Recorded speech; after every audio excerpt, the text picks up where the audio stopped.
Hey, what is up guys? This is Cobb and welcome to the Tholin Foulbeard Fusion Event Calendar, where we're going to be giving you guys a fusion plan, talk about what kind of resources you want to be going into this fusion event calendar with, as well as certain traps on the calendar that you want to avoid, certain mistakes that you want to avoid, and then just talk about whether or not this fusion is even worth going for, because frankly, based on some information that's been coming out about this guy's damage output, it's thrown the whole thing into question for some people. So we're going to be talking about that too, man. Before we get to that, the first resources that you want to have appearing above my head right now, you're going to be going into this fusion, hopefully if it's your first time going into this fusion and it's very, very first fusion event you're doing on your account, you should be going into this with about 1,000 gems and at least about 20 million silver in the bank. This is going to make it easy to get through the Dungeon Divers events because you're going to have plenty of gems lying around for energy refills, and it's going to make it much easier to get through the gear enhancement events as well, which on average cost about 15 million silver each. So going into this calendar with at least 20 million silver in the bank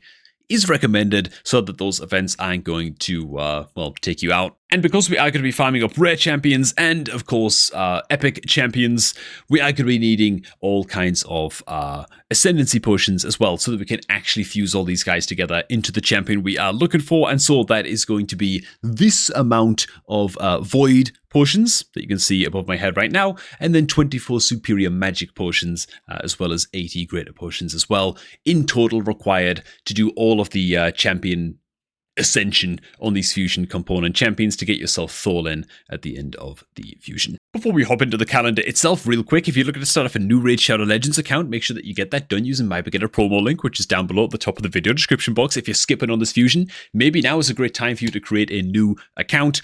And that my beginner promo link is frankly just the best way to get it done, man. Click on that link down below, man, on your laptop or on your PC. Use it to create a new raid account for the best start possible in 2025, man. Insane times, actually, given that you can also start off with a free Void Legendary Champion these days as well. Oh my god, man. What the hell is Raid Shadow Legends coming to? Anyways, back to the calendar. So first things first, the shards, right? What kind of shard pulling events are we looking at on this calendar? Well, you're going to be going into the Summon Rush event, and the easiest way to get through that is going to be simply with 6 Sacred Shards. It might be a progressive chance, it might be a double legendary kind of event for your Sacred Shards. It's not going to be anything that's too crazy or fantastic like a 2x or something like that. Never is during Summon Rush.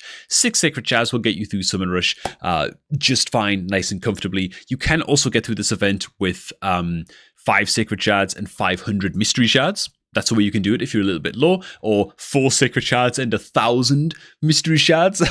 I guess is another way you could do it as well. But yeah, Summon Rush points come in based on the quality of shard that you are pulling, not the quality of champion that you are pulling, which then takes us straight onto the Champion Chase tournament, which is a little bit later on in the calendar, for which we are expecting a 2x event for your Ancient Shards, right? So 2x chance of pulling epic and legendary champions, which during Champion Chase tournament means that usually for these fusion event calendars, you got to pull on average somewhere between 50 and 70 Ancient Shards in order to get through a Champion Chase tournament by pulling your Ancients. It's a great time to pull your Ancient Shards, which is why I'm doing this fusion on my free-to-play account. I'm looking to pull my Ancient Shards anyway. But do know that if you are a little bit behind on Ancient Shards, maybe you're only sitting on like 30 or 40 Ancient Shards, what you do also want to be doing is with all of these rare champions right here, as you're collecting all of these rare champions and as you are training all of these guys up and then getting ready to fuse these rare champions into the epic champion down here at the bottom, you only want to be fusing those guys into the epic champion, into Narok's Blackhorn down here during the Champion Chase tournament, right? So that's going to be like rule number 1 right there, or just like trap number 1 that you want to avoid. Don't be fusing these guys together early on during the fusion calendar. It makes no sense. Prepare your rare champions, do some training on these guys, get them ready and stuff like that to fuse into the epic champ, but just fuse the epic champs during the Champion Chase tournament. It's a free 250 points during this Champion Chase for every epic champion that you're fusing, and you can actually fuse I believe all of the epic champions that you need during this fusion in this single Champion Chase tournament. So hypothetically, If you get them all fused during Champ Chase, it's a free 1,000 points. Yeah, don't miss out on that, especially if you are low on engines. It naturally follows also that you then want to also make sure that you are actually training up. Well, you could be training up a bunch of your rare champions, I guess, during this champion training event here towards the end as well as training up all of your epic champions and ranking those guys up to level 50 and 5 stars during this champion training event here as well towards the end of the calendar, because yeah, it's just 3 points to get it done there as well. So there's going to be a lot of sort of double dippage and efficiency plays to be made towards the end of the calendar right here. And so that's the first thing I feel like I should point out. Winding things on back just a little bit. Very nicely of Plarium, by the way. They don't usually do this, at least. Some people have some questions about if the fusion's even worth doing, and we'll get to that in just a bit. But I must say, the fusion calendar is looking quite kind, given that the Dungeon Divers event and the Spider Tournament have instant overlap on day one. This isn't normal. Usually on fusion calendars, like the Spider Tournament will start, but it will take 24 hours longer for the Dungeon Divers to start for no bloody reason, and it annoys everybody. At least that's not a thing in this fusion calendar, so that's good. So we get the overlap there, the Spider Tournament and the Dungeon Divers. And honestly, I'd recommend getting this done in just day one, like right now, like today. Just get it done in the fusion, because there is no other overlap for the rest of the Dungeon Divers event with any other dungeon tournament. In fact, the next dungeon tournament starts on June 8th, and it overlaps with the Dungeon Divers event on June 9th. So again, I'd recommend just get that done. Once you get to here in the calendar, just get that done right away, the Ice Golem Dungeon Divers event, and just cash in on that overlap. Sticking to the Dungeon Divers towards the end of the tournament as well, we have a Dragon Tournament that starts, but for the first 2 days, you don't get any Dungeon Divers event points at all. In fact, you just want to blast the Dragon Tournament right here.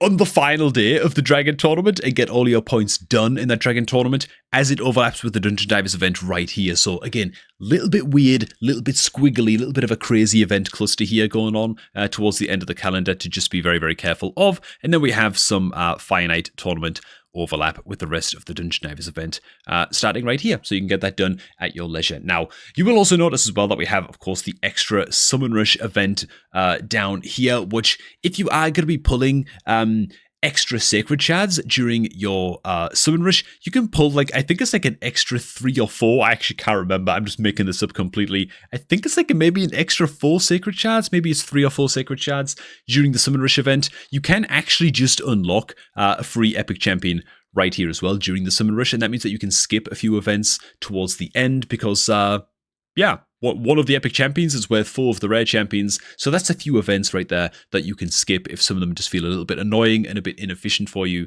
towards the end. So I guess I'll go ahead and throw that in there. And besides that, generally speaking, this is really just quite a straightforward fusion, to be honest. Again, I'd highly recommend that you just blast the fusion like crazy in the first day or so, because these events are just very, very easy to get done, and then it gives you a big, long span of time then. If you're done with the Dungeon Divers, you're done with the Spider Tournament, you're done with the Summon Rush right away on like June 6th, you just pull your 6 Sacred Shards and be done with it. You can then just focus on the Champ Training Tournament for a good few days after that, and make sure that you grind your way through that event. You also want to prepare a good amount of 3 and 4 star food champions during that Champion Training Tournament. Worth pointing out, so that you're actually ready to feed those food champions into all of your rares, and of course eventually the epic champion as well when it comes time to ascend those guys up. Oh, I was about to wrap things up, and then I almost forgot. So the biggest trap of all of this fusion is, don't be going into this fusion with unrealistic expectations for Tholin Foulbeard. The community was very, very optimistic about this guy until the playtest footage has started to come out for this guy from various content creators who have access to the test server. Don't expect this guy to be a powerhouse in terms of damage. He brings in attack all enemies A1, that gives him a chance to getting an extra turn. Also brings in AoE weaken debuff as well, so very, very good A1. The rest of his kit, not that great, to be honest. Even his A2, which is like a double hitter and ignores a bunch of defense, it hits okay. People, I think, were expecting a hell of a lot more. People were expecting something really quite powerful with this fusion in terms of damage, whereas really it feels like he's one of those guys who's like half damage dealer and like half debuffer with the AoE weaken on the A1. He's really not that great at either job.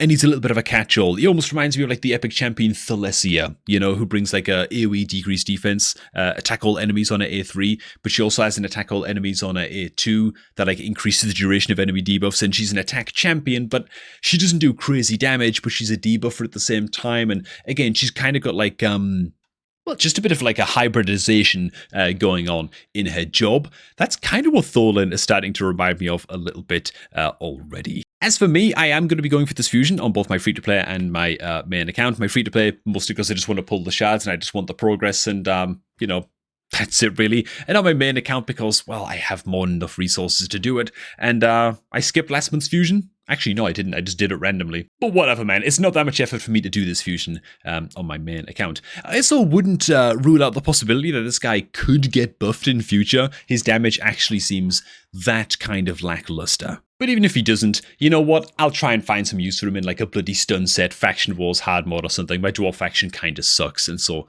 I'm going to do it anyway. Curious to hear what you guys think down below in the comments though. Hey, thanks for watching. Hope you also did enjoy this one, man. Good luck with the fusion and the shard pulls and all of that good stuff if you are going for it. And if you're not going for the fusion, then what better time to create a new Raid Shadow Legends account, man, which you can get done right now, man, to get off to the best stat possible on your new Raid account by clicking on the beginner promo link that's down below at the top of the video description box, man. Hit that link, use it to create your new account, and all the luxuries of the galaxy shall be yours. Thanks for stopping by, and I'm going to catch all of y'all just a tad bit later, man.